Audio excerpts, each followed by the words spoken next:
السلام عليكم ورحمة الله وبركاته. الحمد لله القائل: وما أصابكم من مصيبة فبما كسبت أيديكم ويعفو عن كثير.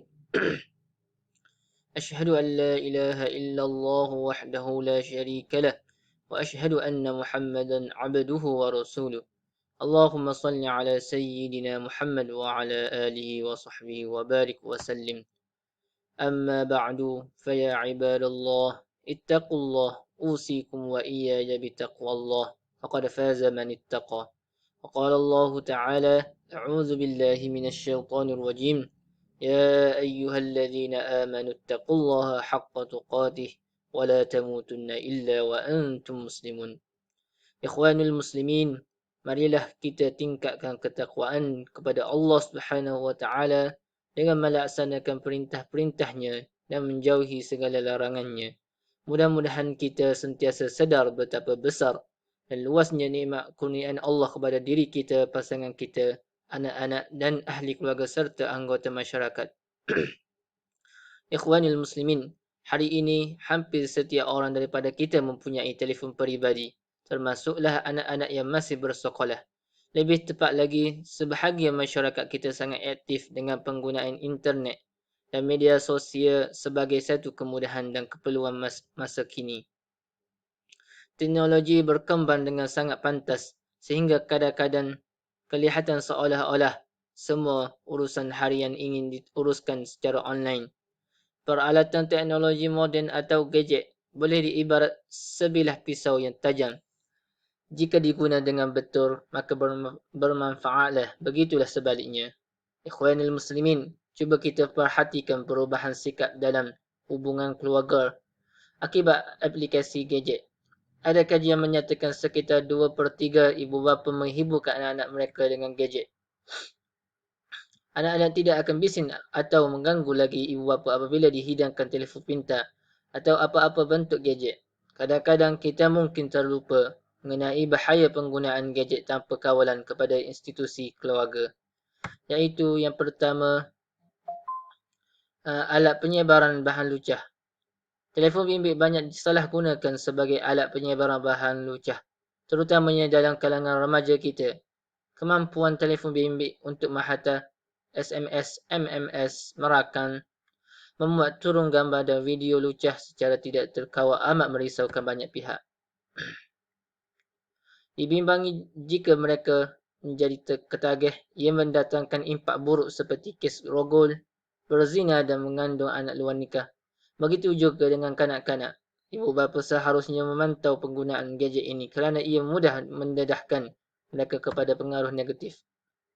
Hari ini walaupun anak-anak kita tidak keluar rumah dan berada di dalam bilik, jangan fikir bahawa semuanya telah selamat. Sebaliknya mungkin mereka terdedah kepada situasi lebih berbahaya. Firman Allah di dalam surah At-Tahrim ayat 6, Ya ayyuhallazina amanu qu anfusakum wa ahlikum nara waquduha an-nas wal hijarah.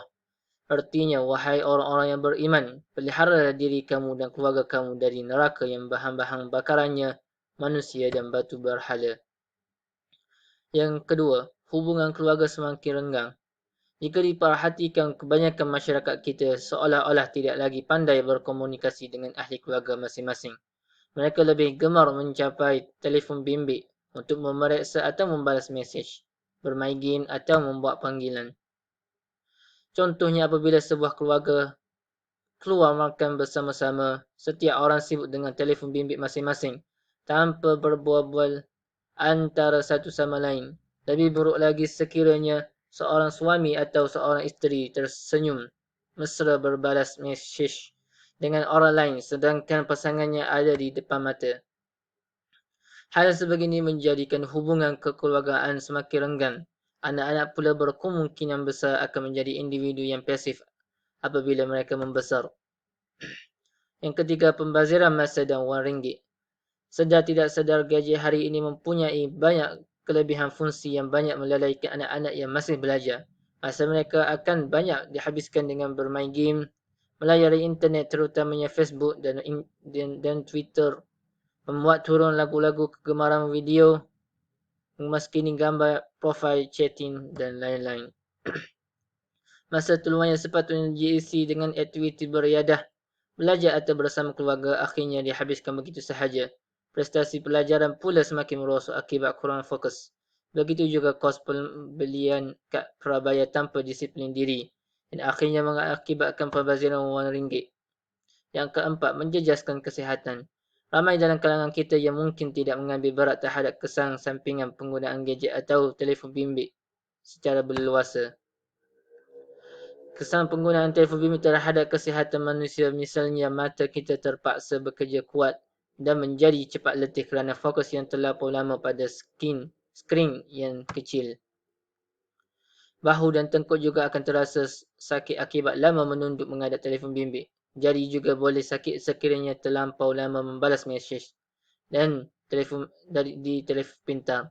Di samping itu juga sinaran radiasi dikhawatiri mampu untuk mengganggu kesihatan dalam jangka yang lama. Mulai saat ini, ambillah tindakan dan langkah-langkah sewajarnya untuk memperkukuhkan kembali ikatan kekeluargaan antara kita melalui komunikasi berkesan sebagaimana yang digariskan oleh Islam. Tidak salah kita menggunakan gadget pada zaman moden ini, tetapi ia perlulah dikawal dengan cermat kerana secara tidak langsung sebarang bentuk penyalahgunaan teknologi atau gadget boleh membawa bahaya dan kemudaratan sekiranya dibiarkan tanpa kawalan. Marilah kita menghayati pesanan penting Rasulullah SAW dalam pengurusan keluarga kita sebagaimana sabdanya, khairukum khairakum li ahlihi wa ana khairukum li ahlihi. Maksudnya, sebaik-baik kamu adalah yang paling baik hubungannya dengan ahli keluarganya.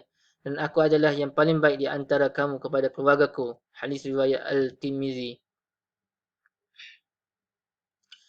Innama amwalukum wa auladukum fitnah wallahu indahu ajrun azim. Artinya sesungguhnya harta benda kamu dan anak-anak kamu itu hanyalah menjadi ujian dan di sisi Allah jualah pahala yang besar. Surah At-Taghabun ayat 16.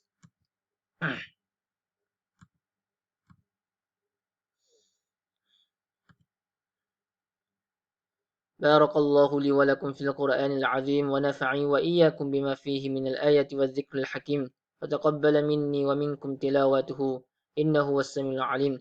أقول قولي هذا وأستغفر الله لي ولكم ولجميع المسلمين والمسلمات والمؤمنين والمؤمنات فاستغفروه فيا فوز المستغفرين ويا نجاة التائبين.